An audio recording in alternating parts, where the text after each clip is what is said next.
गांव अलसुआ एक छोटे से शांत से स्थान पर बसा हुआ था, लेकिन यहाँ के लोग हमेशा एक अजीब डर और बेचैनी में जीते थे। कहते थे कि यह गांव एक सदी पुरानी चुड़ैल के श्राप से जकड़ा हुआ है। गांव के बुजुर्गों की कहानियां सुनकर नए लोग यहाँ आने से कतराते थे। रात रात के समय हवाओं में एक अजीब सी आवाज आती थी, जैसे कोई महिला रो रही हो। यही नहीं, लोग कहते थे कि रात के अंधेरे में एक काली परछाई उनके घरों के पास घूमती रहती थी। कहानी की शुरुआत एक ऐसे युवक से होती है जो इन सब अजीब घटनाओं के पीछे का सच जानने के लिए अडिग था। उसका नाम था समीर। समीर ने ये गांव इसलिए चुना था क्योंकि वो एक शोधकर्ता था और किसी रहस्यमयी घटना का पर्दाफाश करना चाहता था। समीर गांव में आया और अपने रिसर्च के लिए उस चुड़ैल की कथाओं का अध्ययन करना शुरू किया। पहले दिन ही उसने गांव वालों से सुना कि यहाँ की सबसे डरावनी जगह वो पुरानी हवेली है जो गांव से दूर जंगल के अंदर स्थित है। कहा जाता था कि वो हवेली कभी किसी सम्राट का महल हुआ करती थी, लेकिन कई साल पहले वहां एक भयंकर आग लगी और महल जलकर खाक हो गया। गांव वालों का मानना था कि इस आग में मरने वाली महिला एक निर्दोष पत्नी थी, जिसका नाम मीरा था।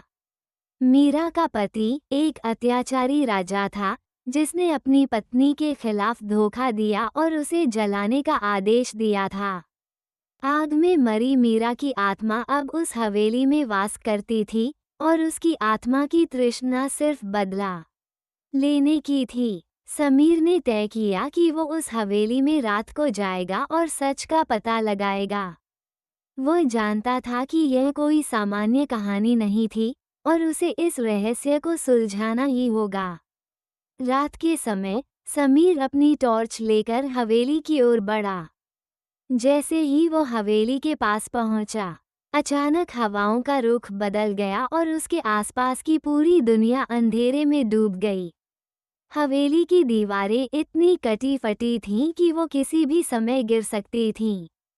समीर ने दरवाजा खोला और अंदर प्रवेश किया। हवा में एक सड़ी गली गंध थी और दीवारों पर जलते हुए धब्बों के निशान थे, जैसे आग के दाग। तभी अचानक उसे महसूस हुआ कि जैसे कोई देख रहा हो। समीर ने कमरे की छानबीन की और जैसे ही वो मुख्य कमरे में पहुंचा, अचानक एक कड़कती आवाज सुनाई दी। कमरे में खड़ी एक महिला की कटी फटी आकृति काले कपड़े पहने सफेद धुएं से घिरी हुई दिखाई दी। समीर चौंक पड़ा। यह वही महिला थी जिसकी कहानी वह सुन चुका था, मीरा। मीरा ने कहा, तुम क्यों आए हो यहाँ? तुम यह नहीं जान सकते कि यह जगह कितनी खौफनाक है। यहाँ हर कोने में मौत का दर्द छिपा हुआ है। मैं जलकर मर चुकी हूँ, लेकिन मैं अपने बदले के बिना शांति नहीं पाऊंगी। समीर डरते हुए बोला, मैं केवल सच जानने आया हूँ। तुम्हें बदला लेने का अधिकार नहीं है। क्या तुम हमें सबको मुक्ति नहीं दे सकती? मीरा की आंखें जल उठीं और वो बोली, मैंने सच्चाई को तलाशने वालों को नहीं छोड़ा। तुम भी इस हवेली के दावे का शिकार बनोगे। समीर ने अपनी पूरी ताकत लगाई और मीरा से कहा, तुम्हारी आत्मा को शांति की आवश्यकता है, लेकिन इसका रास्ता बदला नहीं, बल्कि माफी है। तुम्हें अपने पति से बदला लेने की जरूरत नहीं है।